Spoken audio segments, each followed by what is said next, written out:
নমস্কার, আমি কেকা। আজ যাচ্ছি দুর্গাপুরে একটা জায়গায়, স্পেশাল খুবই।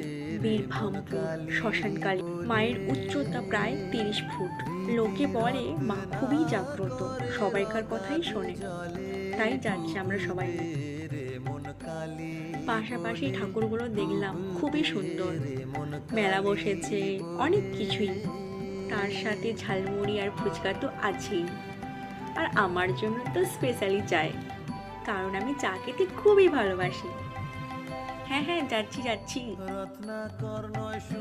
ইনিমা শ্মশানকালী খুবই জাগ্রত। এই যে সেই লক্ষ্মী প্যাঁচাট সাগরভাঙা কালীবাড়ি মন্দিরে অবস্থিত। দেখলাম মন্দিরের উপরে বসে আছে চুপটি মেরে।